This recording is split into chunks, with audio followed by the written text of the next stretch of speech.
Salut à tous.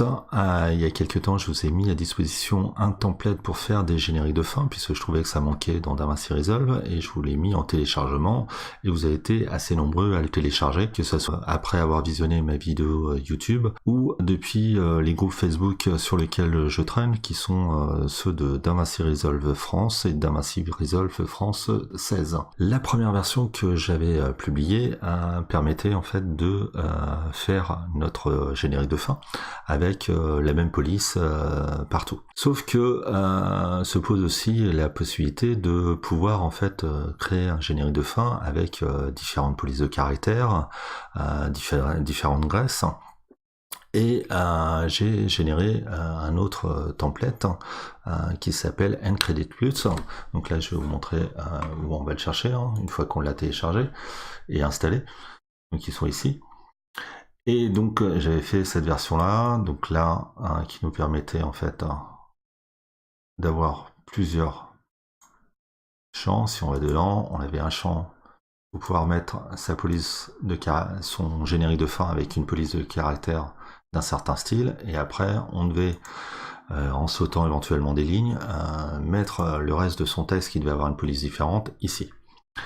Et je me suis rendu compte en relisant la doc de Fusion que met à disposition Blackmagic qu'ils avaient traité le sujet des génériques de fin. Donc c'est plus ou moins en fait ce que j'ai fait, sauf que c'est pas un template, il faut tout recréer à la mano.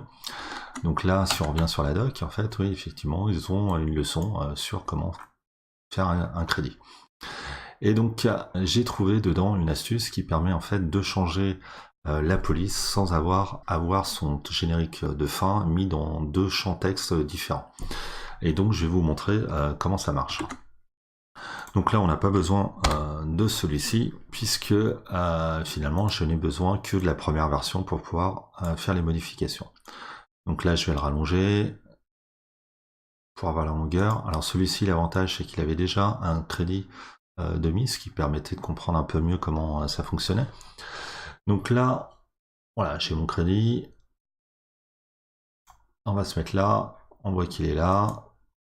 Je vous rappelle qu'on peut aussi changer la vitesse du scrolling ici. Et donc là, on l'a sélectionné. Ce qu'on va faire, c'est qu'on va aller dans Fusion. Donc là, j'ai mon ensemble, mes nœuds en fait. Et là, je vais les dégrouper, les désassembler, et je vais me placer sur Main Text. Je vais aller dans la partie Main Text, là je vais sur le texte, et je vais faire un clic droit. Et dans ce menu, je vais choisir Character Level Styling. En faisant ça, vous voyez, il y a Modifier qui apparaît, qui n'est plus grisé.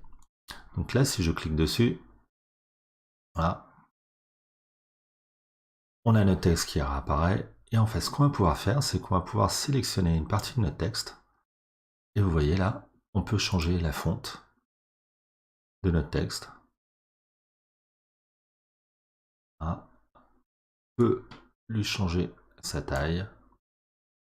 Voilà. Bon, alors c'est pas très lisible, mais bon, c'est juste pour l'exemple. Donc je vais pouvoir faire ça aussi après pour d'autres éléments. Et là, je suis vraiment pas bloqué, c'est vraiment très souple. Je vais aller pouvoir choisir une autre police.